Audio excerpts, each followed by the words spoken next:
죽음 이후 사후세계의 비밀, 사고로 일가족이 죽으면 저승에서도 끝까지 함께할까? 교통사고로 일가족이 동시에 죽으면 저승에서도 함께하나요? 천재지변이 일어나 일가족이 세상을 떠나면 함께 천국으로 가나요? 가족이 함께 죽어 저승에 갔을 때 마음이 맞는 사람하고만 지낼 수 있나요? 많은 사람이 내게 물어오는 질문들이다. 사람들 대부분은 혼자서 세상을 떠난다.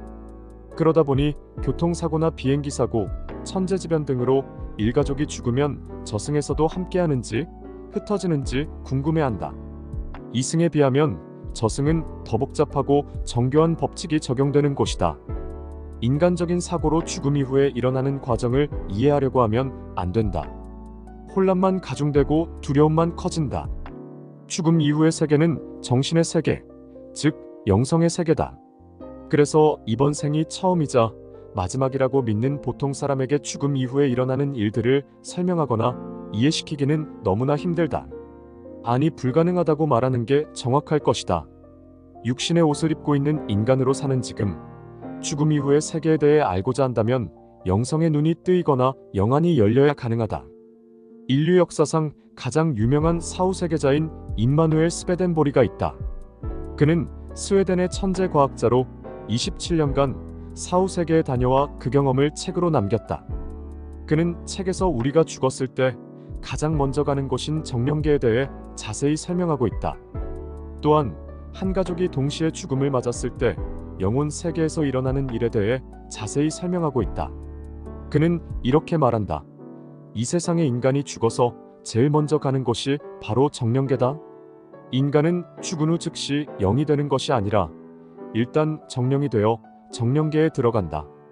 그런 후 이곳에서 다시 영계로 들어가 그곳에서 영원한 삶을 보내는 영이 된다. 정령이 인간과 영의 중간적인 존재인 것처럼 정령계도 인간 세계인 이 세상의 물질계, 즉 자연계와 영계의 중간에 있는 세계다. 정령계가 얼마나 넓고 큰지 실은 너무나도 넓고 커서 나 자신도 알 수 없을 정도인데 매일매일 몇만, 아니 몇십만의 인간이 육체의 삶을 끝마치고 정령계로 들어오는 것만 보아도 그 광대무변함은 상상을 초월한다. 정령계는 이처럼 광대한 주위를 거대한 바위산과 빙산, 끝없이 이어지는 산봉우리들로 이루어진 웅장한 산맥이 둘러싼 그 안에 있다. 기독교인들은 우리가 죽으면 바로 천국이나 지옥으로 간다고 생각한다. 그러나 스베덴보리의 말에 의하면 죽었다고 해서 바로 영이 되는 것이 아니라 먼저 정령이 된다고 한다.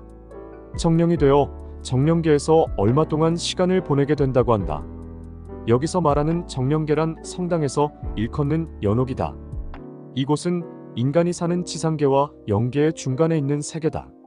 이곳에서 어느 정도 시간을 보내게 하는 건 이승을 떠나온 영혼이 다른 차원에 적응할 수 있도록 배려하는 차원이 아닌가 싶다.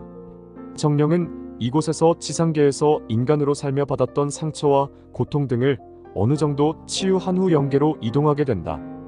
스베덴보리는 사후세계에서 세상에서 예기치 않은 집단적 재난을 당해 정령계로 넘어온 일가족을 만난 일이 있다. 이럴 때 그 가족은 얼굴 모습이 비슷하다고 한다. 가족은 정령계에서 한 곳에 모여 지내는 편인데 한눈에 지상계에서 가족이었음을 알 수 있다는 것이다. 하지만 한 가족도 정령계에서 시간을 보내며 서서히 얼굴 모양의 변화가 생기게 된다. 또한 가족들은 모두 같은 곳으로 가는 게 아니라 각자 다른 곳으로 흩어진다고 한다. 스베덴보리는 다음과 같이 말했다. 이 세상에 있었을 때 한 가족이었다고 하더라도 정령계는 모르되 영계에서는 다른 단체에 속하면 그때는 영원히 만나볼 수 없게 된다. 그리고 이 가족의 경우는 아버지와 아들, 어머니와 유아는 물론 딸은 장래 이 영계로 오게 될 인간이었던 때의 연인과 같은 단체에 속하기를 희망하고 있었다. 그러나 결국은 전 가족이 다시는 만날 수 없는 별개의 영계 단체에 속해 흩어져 갔다. 방금 말한 이야기는 이 세상 사람들의 인정이나 상식으로 볼 때 너무나도 비정하다고 할 사람도 많으리라 생각한다. 그러나 이것이 영계의 법도다.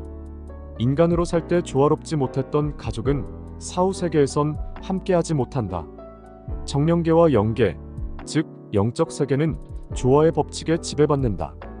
같은 기질의 영혼들끼리 어울리게 되는 것이다.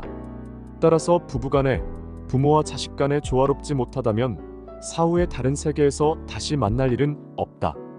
스베덴보리는 지상계와 마찬가지로 영계에도 무수히 많은 단체가 있다고 말한다.